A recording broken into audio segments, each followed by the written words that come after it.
Hello friends, আমি সুজি। গরমকাল মানেই চারিদিকে পাকা আমের মিষ্টি গন্ধ, আর এই কয়েকটা দিনই আমরা ফ্রেশ, রসালো আর সুগন্ধি আমের আসল স্বাদ উপভোগ করতে পারি। তাই আমের সিজন শেষ হয়ে যাওয়ার আগেই আজকের এই বিশেষ রেসিপিটি অবশ্যই একবার বাড়িতে বানিয়ে নেবে। আজ আমি নিয়ে এসেছি একদম নতুন স্বাদের নরম মোলায়েম আর মুখে দিলেই গলিয়ে যাওয়া ম্যাঙ্গো ভাপা দই। বাঙালির ঐতিহ্যবাহী ভাপা দইয়ের সঙ্গে যখন মিশে যায় টাটকা টাটকা পাকা আমের মিষ্টি স্বাদ আর অপূর্ব সুবাস, তখনই তৈরি হয় এমন একটা ডেজার্ট যেটা ছোট থেকে বড় সবাই খুব পছন্দ করবে। সবচেয়ে ভালো ব্যাপার হলো এই রেসিপিটা বানাতে খুব বেশি উপকরণ লাগে না, আর খুব সহজভাবেই বাড়িতেই তোমরা দোকানের মতো পারফেক্ট ম্যাঙ্গো ভাপা দই তৈরি করতে পারবে। আজকের ভিডিওতে আমি তোমাদের একদম শুরু থেকে শেষ পর্যন্ত সবকিছু বিস্তারিতভাবে দেখাবো। কোন দই ব্যবহার করলে তোমাদের ভাপা দই সবচেয়ে ভালো হবে, কিভাবে দইয়ের জল ঝরাতে হবে, কিভাবে একদম মসৃণ আর সুগন্ধি আমের পিউরি বানাতে হবে, আর কিভাবে ভাপ দিলে ভাপা দই একদম নরম, ক্রিমি আর নিখুঁত হবে।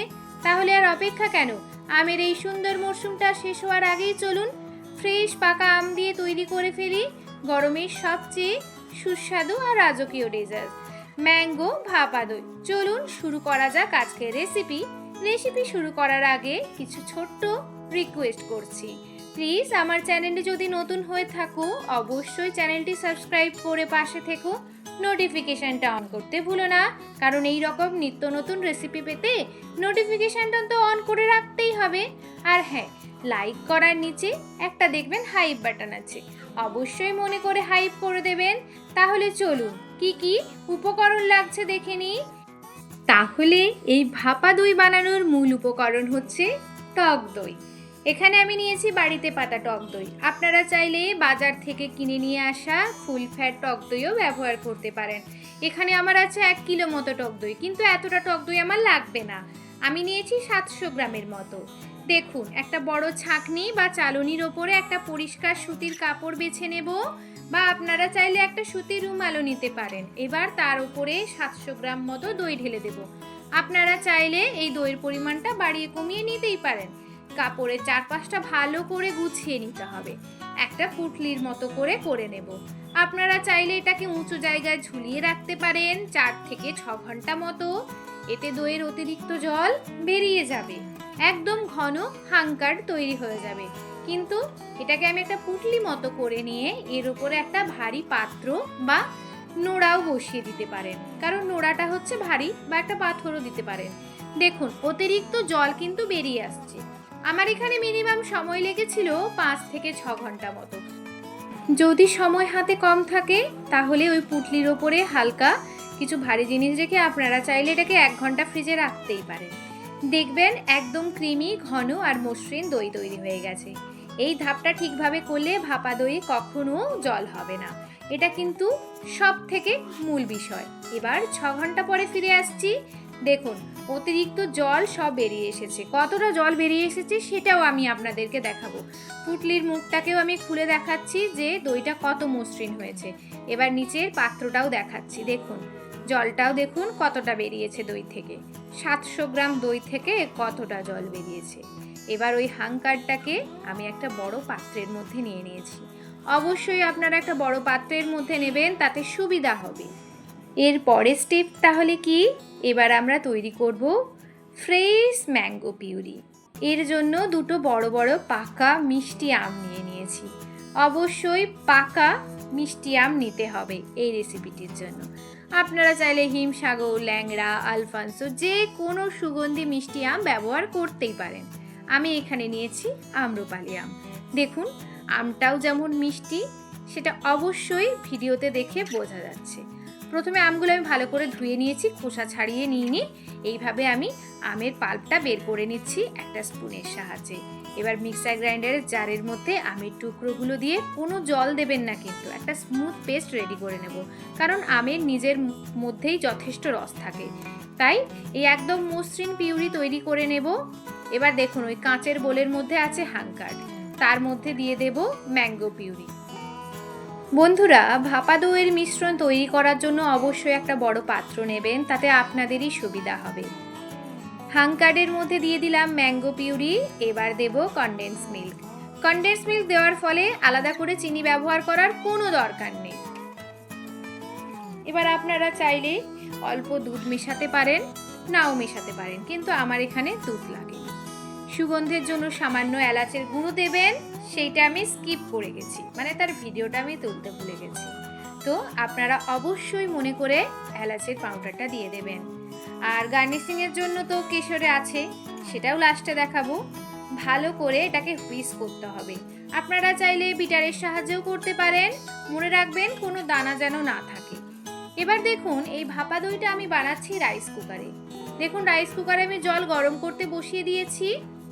আপনারা যদি এটা গ্যাস ওভেনে বানান তাহলে একটা কড়াইয়ের মধ্যে কিছু পরিমাণ জল দিয়ে তার উপর একটা স্ট্যান্ড বসিয়ে দেবেন, আর যেই পাত্রতে আপনারা দইটা ভাপাতে দেবেন সেই পাত্রটা বসিয়ে দিলেই খুব সহজেই ভাপা দই রেডি হয়ে যাবে। দেখুন আমি এটাকে অনেকক্ষণ ধরে হুইস্ক করছি। আপনাদের কাছে বিটার থাকলে আপনারা বিটারেও এটাকে বিট করে নিতে পারেন, একদম স্মুথ পেস্ট একটা রেডি হয়ে যাবে।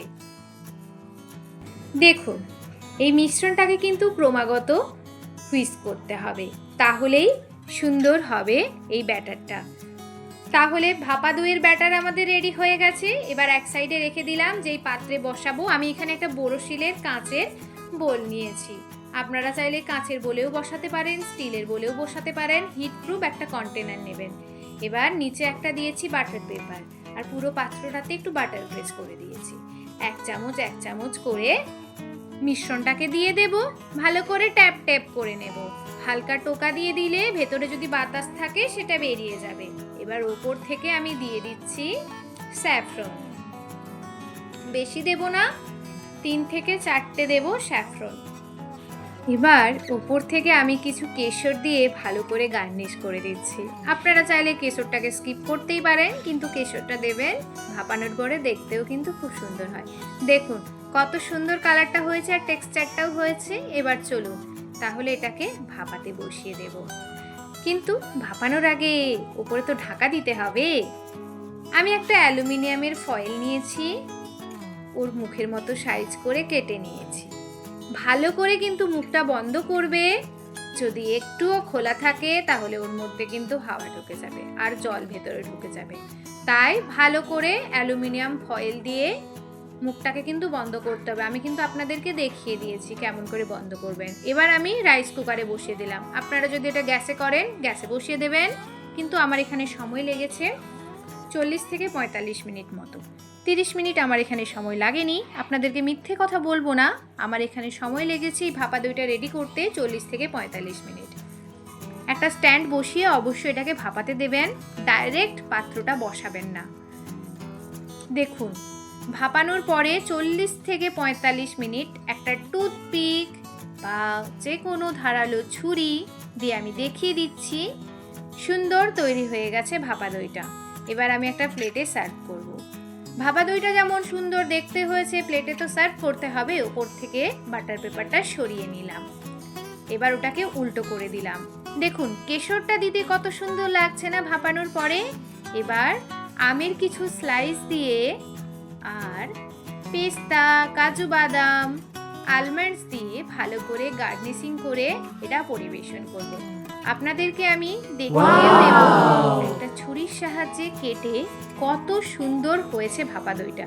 কিন্তু এটাকে এখন ফ্রিজে সেট করতে দিতে হবে।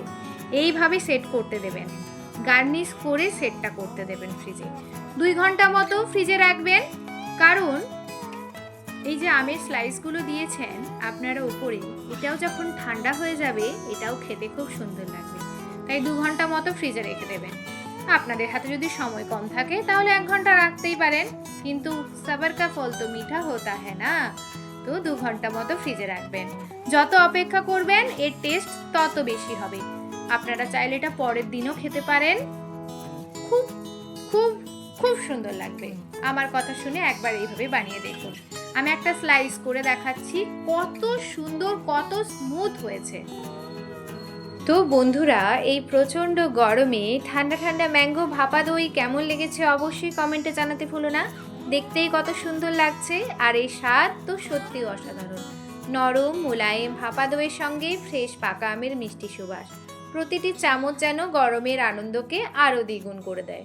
আমের এই সুন্দর মৌসুম কিন্তু খুব বেশি দিন থাকে না, তাই যতদিন এই ফ্রেশ রসালো মিষ্টি আম পাওয়া যাচ্ছে অবশ্যই রেসিপিটি একবার বাড়িতে বানিয়েও ছোট থেকে বড় সবাই কিন্তু এর প্রেমে পড়ে যাবে।